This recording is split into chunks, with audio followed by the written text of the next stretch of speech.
말씀과 함께하는 따뜻한 오늘 큐티온.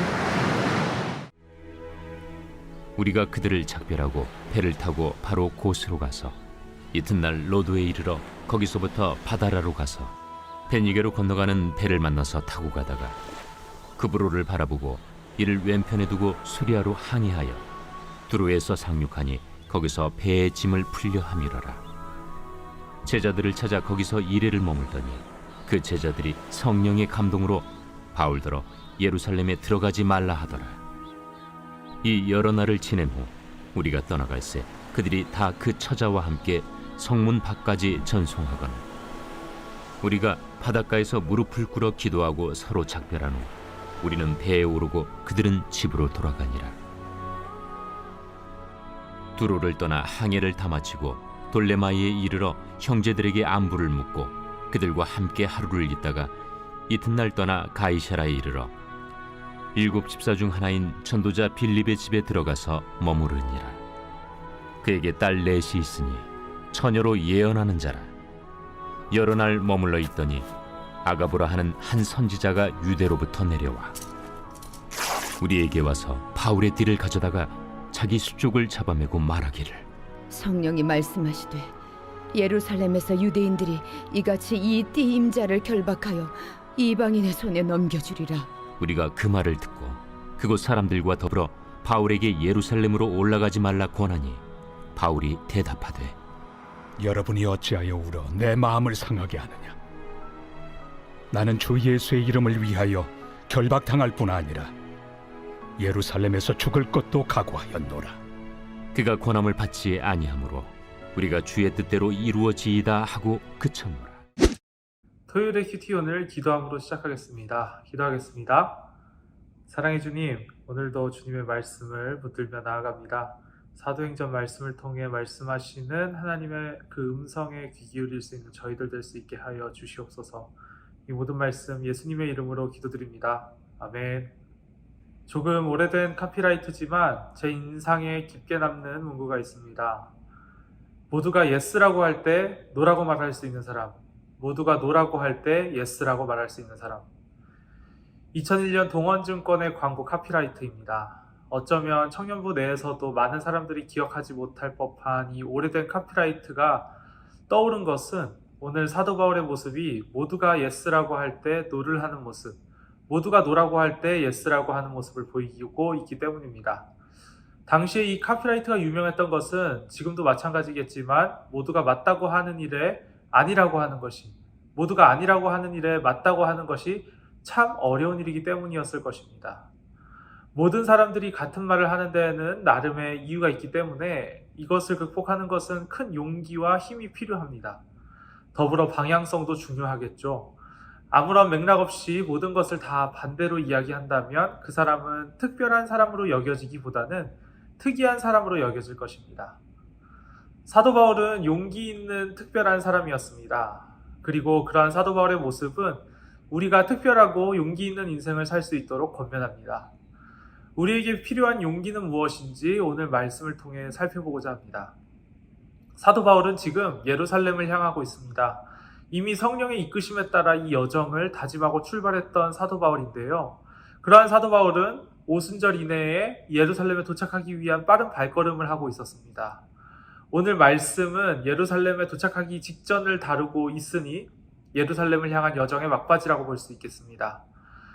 그런데 예루살렘에 다다르기 이전에 아주 거센 저항들을 맞이하게 됩니다. 먼저는 두로에서 만난 제자들이 예루살렘에 들어가지 말기를 권면합니다. 가이사랴에서 만난 빌립 집사의 딸들이 예루살렘에서 사도 바울이 받을 고난을 예언하는 것을 듣습니다. 또 이미 기근을 예언하여서 맞추었던 전적이 있었던 그 아가보라는 선지자가 유대로부터 내려와 자신이 당할 핍박을 예언하는 것을 듣습니다. 그리고 이 예언을 통해 누가를 비롯한 함께 있었던 그의 일행들이 예루살렘으로 올라가지 말라고 만류합니다. 이쯤 되면 내가 생각을 잘못했나 싶을 정도로 모두가 예루살렘으로 향하는 길을 막아서고 있는 것입니다. 이것은 십자가를 지시기 전 예수님의 상황도 비슷합니다. 예수님을 제외한 모든 사람들이 십자가를 지는 것을 이해할 수 없었습니다.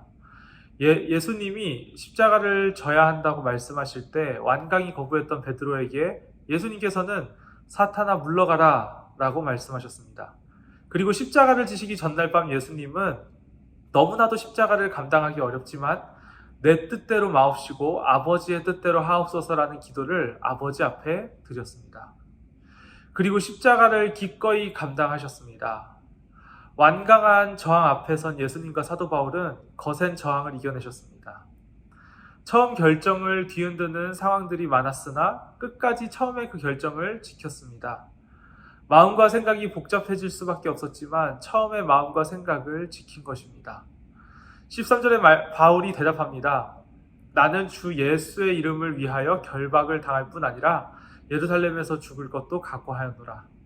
수없이 포기하게 만드는 상황 속에서 가장 처음 가졌던 생각과 마음을 지켜내는 것, 이것이 사도 바울이 보여주는 또한 우리에게 필요한 용기입니다. 매 순간 나의 삶의 타임라인에는 하나님이 주시는 마음들이 있습니다. 또한 그것을 지켜내지 못하게 만드는 많은 유혹과 회유가 있습니다. 예를 들자면 이런 것들이 있겠습니다. 학교나 직장에 따돌림을 당하는 동료가 있을 때 하나님께서 그 동료를 잘 챙겨주라는 마음을 주십니다. 그러나 그 처음 마음을 지키기 어려울 때가 있습니다. 하나님이 주시는 마음으로 어려운 이웃을 위해 달마다 정해놓고 기부하기로 마음먹었으나 여러 가지 이유들로 인해서 처음 마음을 지키기 어려울 때가 있습니다. 우리의 삶에는 제가 지금 들었던 이 예시들보다 더 복잡한 상황들이 많겠습니다. 큐티온 가족 여러분, 오늘 말씀을 붙잡고 더 깊이 묵상하고 기도할 때에는 하나님과 처음 했던 약속을 지킬 수 있는 우리들 될 수 있도록, 성령이 주셨던 확신을 지금의 상황과 타협하지 않을 수 있는 우리들 될 수 있도록 그 용기와 능력을 더하여 달라고 기도하였으면 좋겠습니다. 오늘의 묵상 질문입니다. 처음 마음을 지키기 어렵게 만드는 나의 연약한 부분은 어디인가요? 묵상 질문을 가지고 더욱 깊은 묵상과 기도의 자리로 나아가도록 하겠습니다. 기도하겠습니다.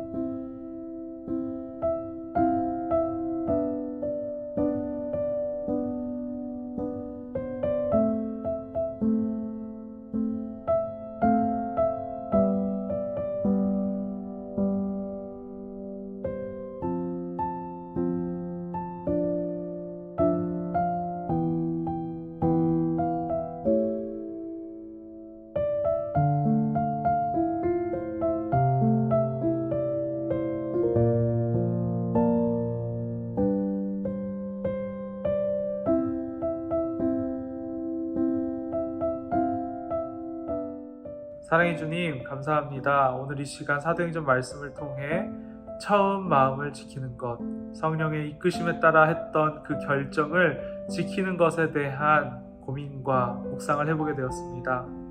하나님, 저희가 많은 상황 속에서 우리의 처음 마음을 잃을 때가 많고 놓칠 때가 많으나 오늘 이 시간 이 말씀을 통하여서 다시금 용기를 내어 그 마음을 지키고 하나님의 뜻대로 살아갈 수 있는 저희들 되기를 원합니다.